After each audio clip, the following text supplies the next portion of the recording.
Dalam rangka hari ulang tahun Bank BRI yang ke-123 tahun, kami berkesempatan untuk mewawancarai Direktur Utama Bank BRI, Bapak Suprajarto. Kita akan mengupas tentang kinerja Bank BRI dalam membangun negeri ini dan juga strategi yang akan digulirkan untuk cita-cita BRI menjadi the most valuable bank di Asia Tenggara. Penasaran kan? Simak perbincangan saya dengan Pak Suprajarto. Pak, pada triwulan 3 2018 kan BRI mencetak laba bersih 23,5 T. Dan ditargetkan pada akhir tahun 2018 laba bersihnya itu tumbuh 11-14%. Apakah Bapak optimistis target tersebut dapat tercapai? Kalau lihat angka akhir triwulan ketiga dan ditambah lagi Oktober November ya, memang sudah mendekati target ya. Jadi waktu sebulan ini saya pikir sekedar kejar bonus saja ya. Jadi bukan hanya tercapai ya, tapi harapan saya lebih dari itu. Lebih dari itu. Ya. Adakah kendala Pak yang dihadapi Pak dalam mencapai target tersebut? Kalau yang secara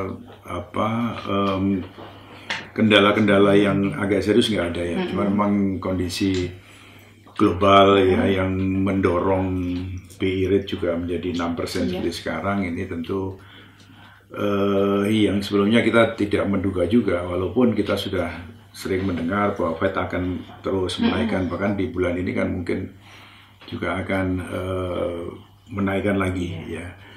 Tapi itu bukan merupakan satu kendala yang serius sih buat BRI ya, karena kita sudah punya pipeline yang pasti, dan pipeline itu juga sudah memperlihatkan hasilnya dan pelan tapi pasti ya. Apalagi akhir November juga saya lihat angkanya sudah sangat menggembirakan. Kalau boleh dibocorkan mungkin bisa Pak? Kita perusahaan publik ya, jadi mungkin ya, tapi yang pasti akan bahkan lebih dari target ya. Lebih dari target. Ya. Oke Pak. Pak, ini kan pemerintahan Pak Jokowi kan sudah berjalan 4 tahun ya Pak. Nah, lantas adakah program-program yang digulirkan oleh Bank BRI dalam mensukseskan program-program pemerintah? Oh banyak ya. Kita kan memang concern dan komitmen di kecil, mikro, UMKM gitu ya. Tentu ini yang terus kita dorong dalam rangka mendukung apa yang dilakukan oleh pemerintah ya, program pemerintah. Kita juga mendukung yang namanya korporatisasi petani ya, jadi wirausaha petani. Jadi petani dengan skala prioritas tertentu, skala ekonomi tertentu, kita bentuk betul untuk kita kasih semua fasilitas ya.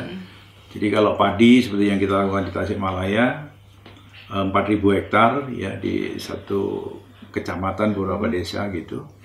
Kemudian kita kasih rice mill di sana, jadi si petaninya nggak perlu kemana-mana lagi. Kemudian juga ada dryingnya di situ, kemudian ada bumdes ya, sehingga off taker dari beras ini juga diserap oleh bumdes, bukan hanya beras tapi gabahnya juga.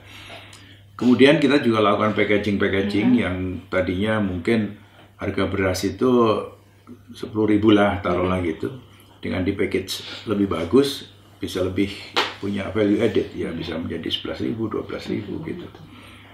Dan kita juga akan kembangkan untuk tidak hanya sekedar mempackage beras ini menjadi padi menjadi beras ya, tapi juga turunannya ya, seperti mungkin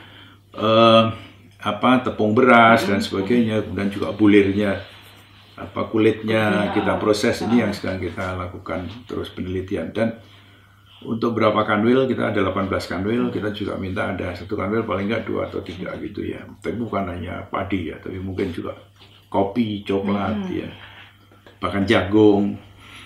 Tidak juga di pertanian, tapi juga perikanan dan kelautan ya, tambah udang, nelayan dan sebagainya. Ini kita dengan skala ekonomi yang cukup ya, dengan seperti tadi padi, Kementerian Pertanian juga kita minta bantu untuk traktor dan sebagainya, seperti itu. Jadi harapan kita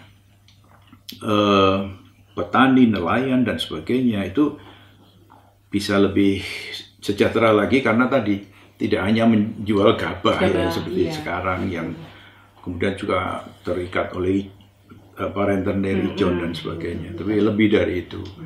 Dan kita juga dalam rangka ini kita kembangkan BUMDes ya, apalagi Kementerian BUMN dan Kementerian Desa sekarang mengembangkan BUMDes yang lebih kecil lagi, di mana nanti ada Pertasop di situ, ada sebagai agen pupuk ya, kemudian juga sebagai RPK-nya Bulog ya, dan tentu seluruh BUMN yang punya produk ya seperti semen dan sebagainya bisa ditaruh di situ, sehingga ekonomi desa menjadi tumbuh, financial inclusion juga menjadi tumbuh. Yang pasti juga BUMDes itu juga menjadi agen bank ya, kan kita kan sudah punya agen BRILINK namanya.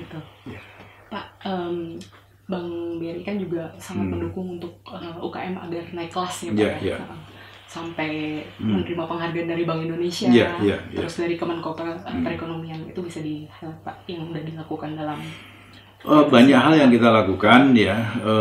Yang pertama ini sesuai juga komitmen kita ke Kementerian BUMN, kita bentuk beberapa RKB ya, Rumah Kreatif BUMN. Ini kita kurang lebih sudah ada 50 dan kita akan terus kembangkan. Artinya apa? Di daerah-daerah yang ada RKB kita, itu di situ tempat pelatihan, tempat juga membuka wawasan untuk e-commerce ya, untuk marketingnya dan sebagainya, termasuk produksi ya. Nah ini yang terus kita kembangkan. Tapi di samping itu juga di BRI sendiri ada divisi inkubasi. Ya ini fungsinya adalah tadi mendorong bagaimana yang mikro ini menjadi naik kelas menjadi kecil, yang kecil menjadi menengah dan seterusnya. Dan divisi inkubasi ke depan ada beberapa program yang akan dilakukan ya. Tidak hanya pelatihan ya, tapi juga bagaimana kita melakukan kerjasama dengan berbagai pihak, termasuk perguruan tinggi dan sebagainya. Yang intinya bahwa UMKM ini jangan hanya seperti sekarang ya, dan kita dorong mereka kalau memang punya potensi untuk ekspor ya, lebih kita fokus di sana. Jadi memang pasar dalam negeri besar banget ya, tapi tidak ada salahnya karena memang produk UMKM Indonesia ini luar biasa untuk pasar luar negeri. Ini yang kita dorong, makanya kita kerjasama dengan berbagai pihak, termasuk kita juga sudah punya Indonesia Mall, yang di situ adalah e-commerce-nya BRI, tapi tidak hanya yang kita miliki, tapi kita juga beri kesempatan di situ yang Bukalapak, ada e-commerce gitu ya. E-commerce-nya masuk di situ, ya, termasuk belanja.com dan sebagainya. Ya. Pak, ini kan kinerja BRI kan di bawah kepemimpinan Bapak kan konsisten mencetak kinerja cemerlang. Nah, bagaimana Bapak membangun teamwork Pak untuk mencapai kinerja cemerlang tersebut? Oke, tentu saya sebagai pemimpin di sini ya harus memilih orang-orang yang tepat ya, yang pas untuk bidangnya masing-masing, dan direksi sekarang memang betul-betul luar biasa ya, karena sudah pilihan yang pas lah, dengan masing-masing background experience-nya ya, itu sudah luar biasa. Ini the dream team yang memang akan membawa BRI ke depan ya. Kalau saya pun sudah nggak di sini, nggak jadi dirut, mereka udah siap semua jadi dirut. Dan harapan saya ya, kalau dirut BRI harus dari BRI gitu. Karena apa?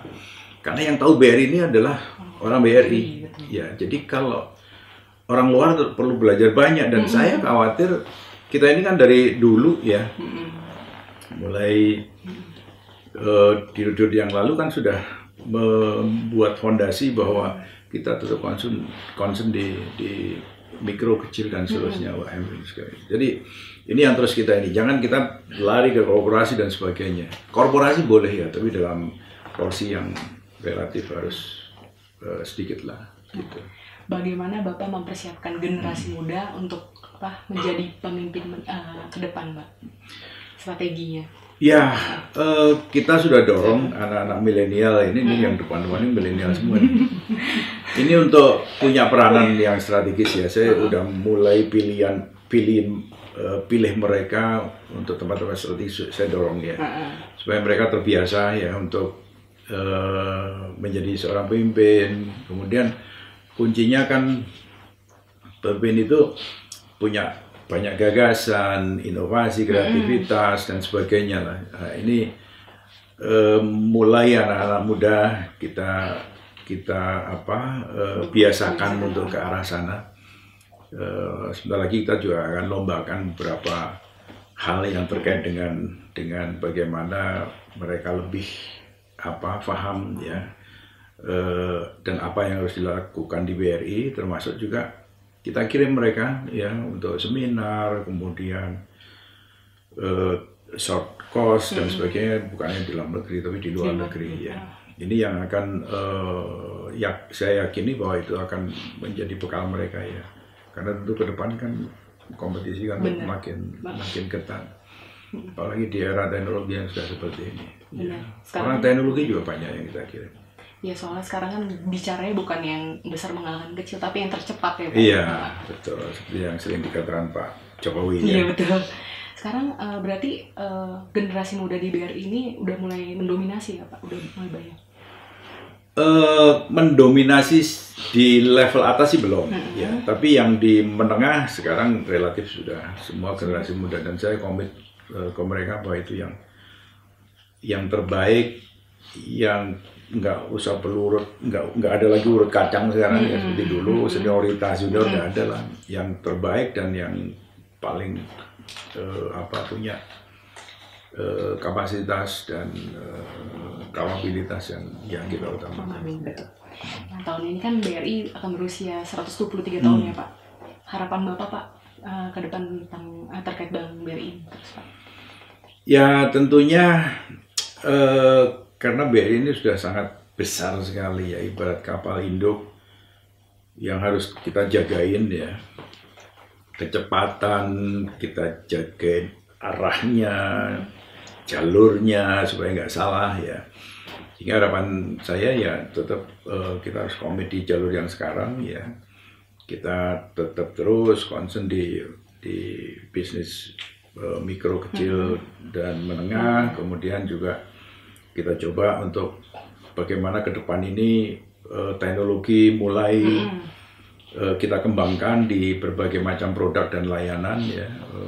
Kita sudah banyak ya teknologi, terobosan teknologi, apalagi kita sudah ada satelit ya, sehingga ini tentu akan mendukung dan permudah kita untuk bagaimana mengaplikasikan semua teknologi ya yang terkait dengan industri perbankan ini bisa kita terus dorong. Dan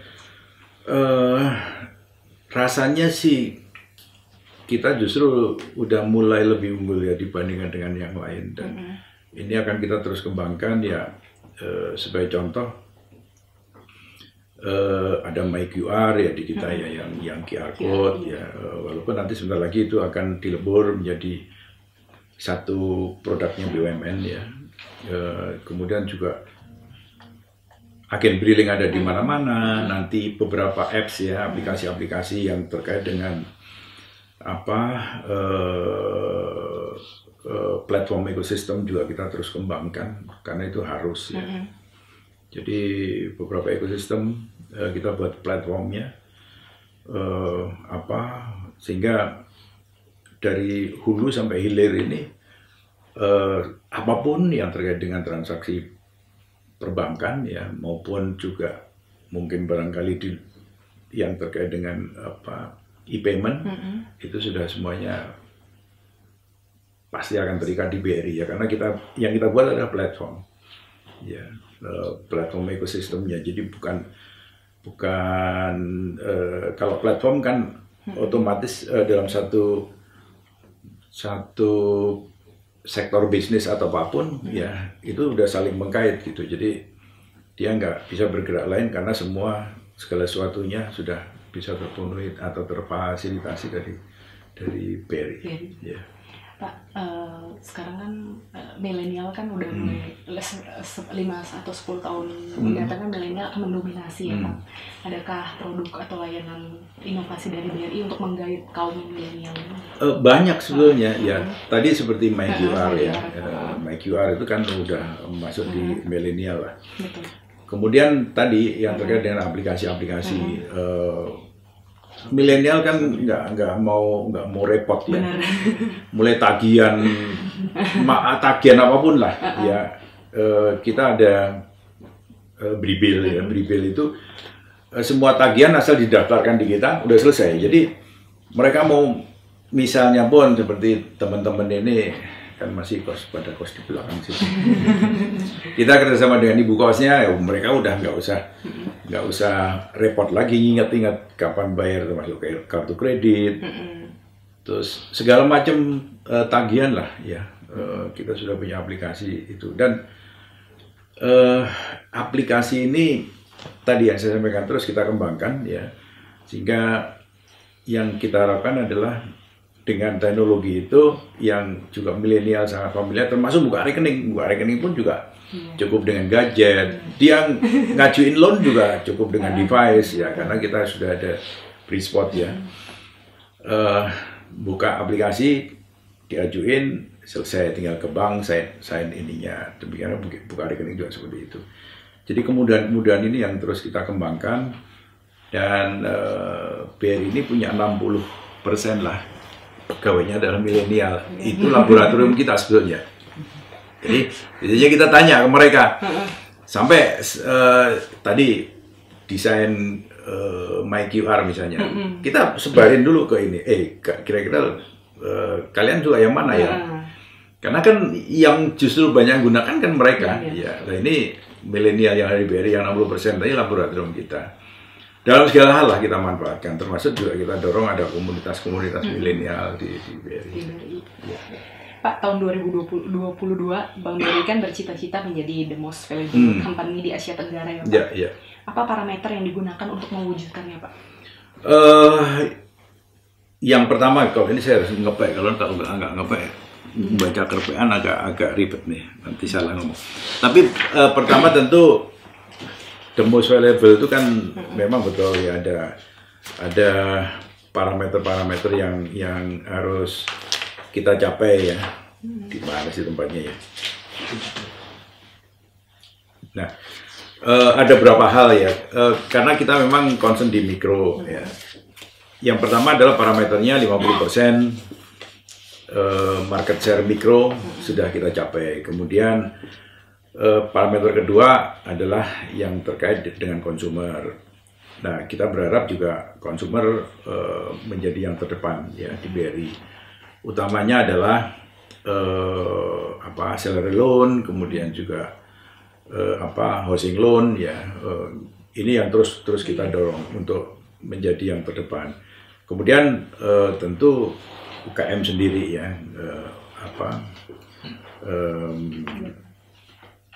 kecil menengah ini juga paling tidak persentasenya 21% ya untuk market share di Indonesia. Nah, kalau korporasi memang kita nggak akan gede-gedean di situ, tapi paling tidak ukuran profitabilitasnya yang kita jaga gitu. Itu yang akan kita dorong untuk menjadi lebih memiliki profitabilitas. Dengan cara apa? Ya kita coba untuk gali mereka, baik yang terkait dengan value chain ya, terkait dengan supply chain dan sebagainya. Kita dari hulu ke hilir, dan ini sudah beberapa perusahaan yang seperti itu, sehingga secara overall memberikan rasio profit yang luar biasa kontribusinya untuk BRI. Kalau adakah strategi lain Pak untuk mewujudkan cita-cita tersebut Pak? Ada berapa yang kita lakukan, tentu kalau kita bicara organisasi ya, untuk menuju itu ada beberapa pilar ya. Pilar pertama yang terkait dengan human capital ya. Ini human capital betul-betul kita dorong, dan seperti yang saya sampaikan tadi ya, anak-anak ini saya dorong untuk bagaimana sampai kita mau merubah sesuatu yang di sini pun saya minta benchmark gitu, ya, ke luar negeri, ke yang lebih, bukan kita luar negeri minded enggak ya, tapi memang kalau kita sudah bicara global ya kita harus ya, belajarnya global. Kemudian teknologi, ya, teknologi terus kita kembangkan, kita eksplor untuk bagaimana yang terbaik ya. Termasuk di dalamnya adalah kita sinergi dengan beberapa potensi ya. Antara lain kita akan garap juga PPD seluruh Indonesia. Karena ini mereka kalau kita nggak kira gandeng juga kasihan ya. Kalau mau investasi juga mahal kan, nggak kuat. Mau bikin produk berkartu pun juga sulit kan, sehingga kita gandeng supaya sama-sama besar lah ya, sama-sama besar. Kemudian tadi kita coba untuk menggali potensi yang memang menjadi program pemerintah seperti pengembangan BUMDes dan sebagainya, korporatasi. Ini adalah arah yang ke sana ya. Karena wirausaha petani itu juga salah satu yang bisa mengakselerate ya untuk BRI ke depan menguasai dari hulu dan hilir gitu. Ya. Baik Pak. Oke. Tahun ini kan Brisat sudah berjalan 2 tahun ya Pak.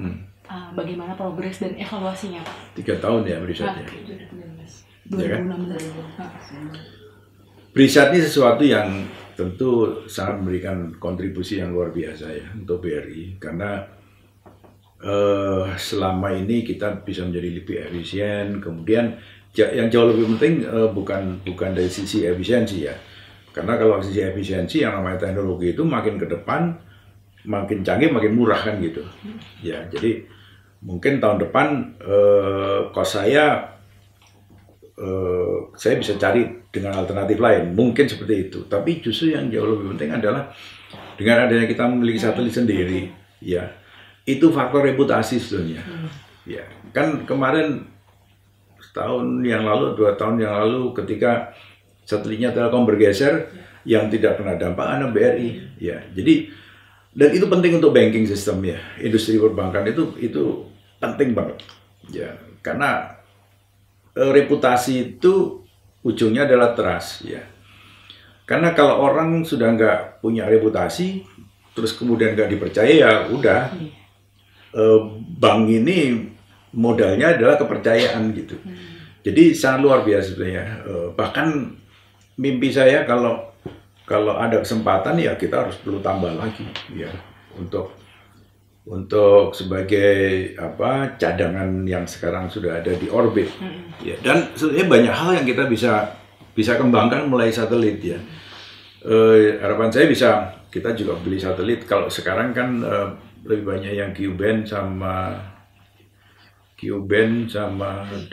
C-band.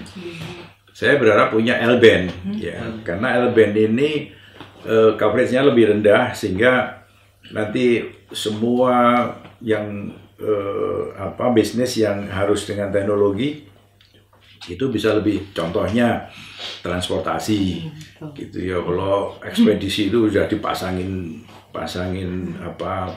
alat monitor yang langsung satelit, waduh, juragannya bisa memantau, bisa lebih efisien dan sebagainya.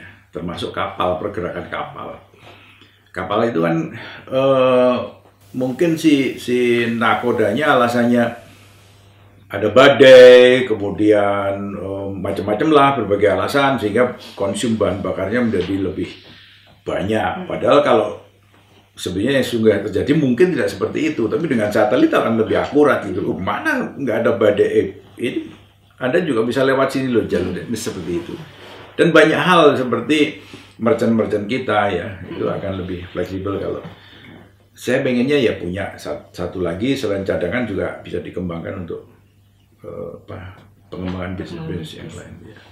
Filosofi hidup yang Bapak emban, Pak? Saya orang yang sangat nggak terlalu mikir yang muluk-muluk ya. Apa yang diamanahkan kepada saya, satu adalah saya jalani dengan ikhlas ya. Karena tanpa ikhlas, tanpa keikhlasan tentu itu menjadi beban buat saya. Kemudian yang kedua, dengan keikhlasan itu tentu kita bisa berserah ke yang di atas sehingga kita bisa memberikan yang terbaik untuk perusahaan ya. Kemudian ya kita nikmati gitu. Jangan semua pekerjaan ini menjadikan kita selalu dihantui untuk terus kemudian, karena kalau demikian kita sudah ada beban, sudah ada sesuatu yang menghantui, kita nggak bisa berekspresi atau berinovasi lebih gitu. Ya, jadi kalau kita nikmati, kita syukuri ya. Dinikmati itu artinya lebih ke disyukuri. Itu segala sesuatu yang kita jalani ya tadi enak gitu, enak. Nah kemudian saya sering kali menyampaikan ke teman-teman, tolong buat target itu jangan hanya sekedar yang kita mampu untuk mencapai gitu, tapi buatlah target ya yang di luar standar lah ya. Tapi tadi ini jangan terus kita membuat target itu jadi beban gitu ya, jangan menjadi beban. Tapi ada sesuatu yang kita harus kembangkan dari otak kita yang out of the box ya, sehingga karena saya yakin sesuatu itu pasti ya kalau dengan niat, dengan kerja keras itu pasti bisa tercapai lah ya. Dengan dinikmati ya, pekerjaan itu kita nikmati dengan baik pastilah ya, kita akan bisa memenuhi apa yang menjadi target kita. Nah, kalau tokoh yang menginspirasi Bapak kan? Ya almarhum ayah saya ya. Yang pertama itu karena almarhum ayah saya itu seorang, kalau di ini itu pamong praja ya, jadi karir mereka juga dari bawah gitu. Kemudian jadi camat beberapa kali ya di daerah Jogja sana. Kemudian kalau di provinsi kan menjadi kepala biro kan sesuatu yang memang sudah lumayan lah gitu. Jadi saya lihat memang ayah saya seorang yang pekerja keras ya, dan cukup punya waktu untuk bagaimana mendidik anaknya, dan tidak berlebihan kok ya. Orang tua saya hanya berpesan, kamu kalau kerja berikan yang terbaik kepada tempatmu bekerja, jalani dengan ikhlas dan nikmati, itu aja. Makanya itu yang kebawa saya dalam keseharian saya, memang ya menjadi enak gitu. Kemudian juga pendahulu BRI di sini ya banyak orang hebat seperti Pak Kamardi Arif, Pak Joko Santoso Mulyono, termasuk almarhum Pak Rujito ya. Karena waktu itu kita nggak kepikir IPO, beliau masuk di sini ada IPO, terus kemudian juga Pak Sofyan Basir dengan naluri dagangnya ya, jadi dia membawa bisnis bank ini kayak orang dagang aja gitu, untung rugi. Tapi ternyata kan bang, kita cukup tumbuh spektakuler ya. Dan Pak Sofyan juga orangnya kan nggak terlalu terhadap sesuatu itu dia cermat, terus dengan hitung-hitungan dagang sederhana banget gitu, sangat sederhana ya gitu. Kalau membagi waktu Pak agar work-life balance? Lah ya itu. Makanya saya sering sampaikan ke anak-anak, kapan kita harus santai, kita harus santai. Makanya saya juga nggak mau memaksakan diri ya, kalau saya udah capek ya saya harus istirahat gitu. Terus kemudian weekend ya kalau ada waktu saya upayakan untuk berolahraga sesuai dengan hobi saya gitu. Walaupun di rumah juga ada macam-macam, mulai ada sepeda, ada motor dan sebagainya. Tapi yang lebih sering saya di lapangan golf. Ya. Kemudian ya alhamdulillah, kebetulan bukan ini ya, tapi istri anak saya itu tidak membuat saya repot lah gitu. Jadi ini yang selalu memberikan semangat kepada saya bahwa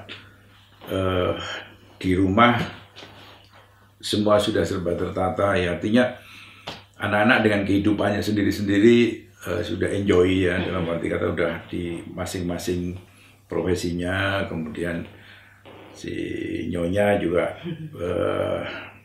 nggak pernah monitor saya ada di mana ya.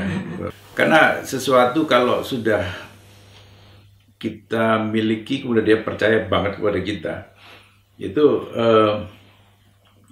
kita sendiri kan jadi tenang gitu.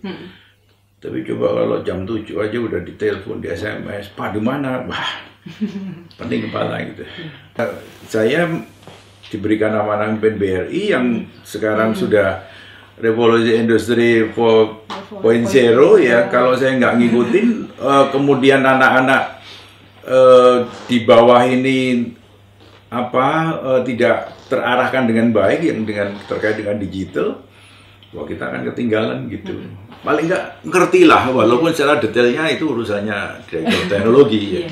Tapi ngerti arahnya harus kemana kita harus tahu gitu. Makanya waktu saya masuk ke sini dulu juga pertama yang saya kejar adalah saya pengen layanan pinjaman, layanan kepada nasabah semua udah digital gitu. Kemudian juga bagaimana kita kembangkan terus menerus ya. Dan kalau kita bicara bank ini kan tidak hanya yang terkait dengan layanan, tapi justru yang lebih kita harus kuatkan di core bankingnya ya.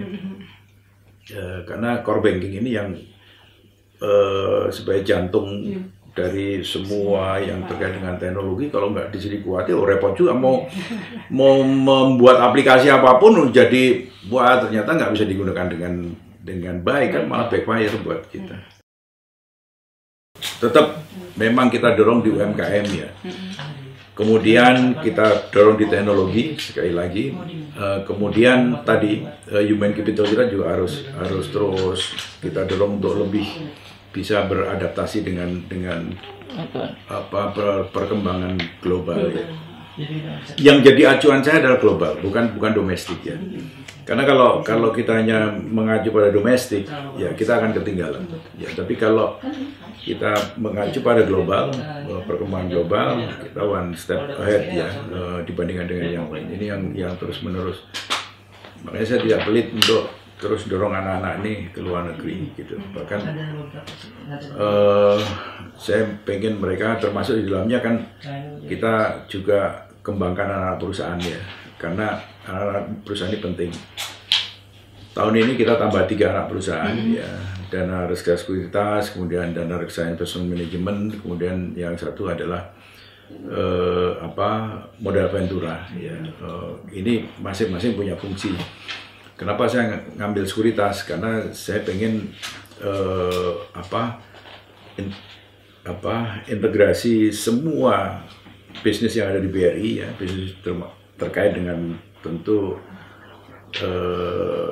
integrasi antara induk dan anak-anak perusahaan ini bisa terwujud, termasuk juga dengan nasabah-nasabah gede, korporasi dan sebagainya. Karena nggak punya sekuritas sehingga kalau mereka mau melakukan apapun yang terkait dengan capital market, jadi ke tempat lain gitu. Terus kemudian yang terkait investment management memang perlu ya. Karena juga bank ini untuk mengakomodasi baik anak perusahaan maupun juga nasabah-nasabah kita.